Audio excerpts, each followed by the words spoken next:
నమస్తే welcome to I news నేను హిమ దేశ సర్వోన్నత న్యాయస్థానం దర్యాప్తు సంస్థల తీరుపై తీవ్ర అభ్యంతరం వ్యక్తం చేసింది. న్యాయ వ్యవస్థ స్వాతంత్రాన్ని కాపాడే దిశగా సుప్రీంకోర్టు ఒక సంచలన తీర్పును వెలువరించింది.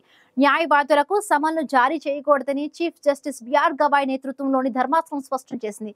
అసలు ఈ తీర్పు వెనుక నేపథ్యం ఏంటి? న్యాయవాద వృత్తి స్వాతంత్రంపై ఈ తీర్పు ప్రభావం ఎలా ఉండబోతోంది?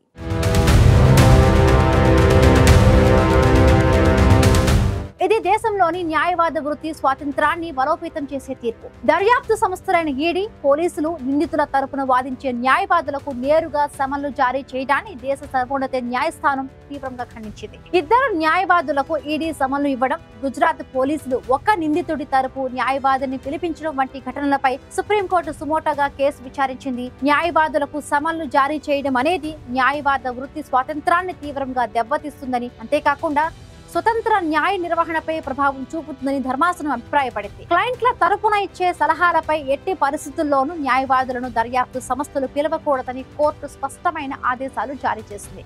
అయితే బిఎస్ఏ సెక్షన్ 132 కింద అసాధారణ పరిస్థితి ఏర్పడినప్పుడు మాత్రమే దీనికి మినహాయింపు ఉంటుందని పేర్కొంది.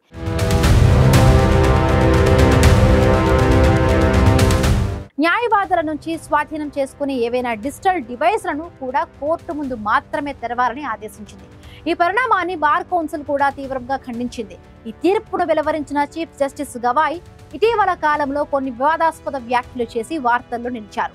విష్ణువు విగ్రహంపై ఆయన చేసిన వ్యాఖ్యలు తీవ్ర దుమారం రేపగా, భారత రాజ్యాంగం బుల్డోజర్ వ్యవస్థతో సాగదు అని విదేశీ పర్యటనలో చేసిన వ్యాఖ్యలు కూడా చర్చనీయాంశమయ్యాయి. ఈ వ్యాఖ్యల నేపథ్యంలోనే ఒక న్యాయవాది గవాయ్పై షూ విసిరేందుకు ప్రయత్నించడం దేశవ్యాప్తంగా సంచలనం సృష్టించింది.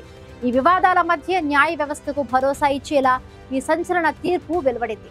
అయితే ఢిల్లీలో ఒక న్యాయమూర్తి ఇంట్లో అగ్ని ప్రమాదం జరిగిన సమయంలో భారీగా నోట్ల కట్టలు దొరికిన వ్యవహారంలో ఆ న్యాయమూర్తిపై ఎలాంటి చర్యలు తీసుకోకపోవడం సోషల్ మీడియాలో విమర్శలకు దారితీసింది.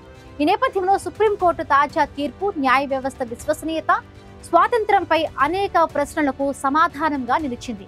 దర్యాప్తు సంస్థల పరిధిని ప్రశ్నిస్తూ సుప్రీంకోర్టు ఇచ్చిన ఈ తీర్పు దేశ న్యాయ చరిత్రలో కీలకమైన మైలురాయిగా నిలుస్తుంది.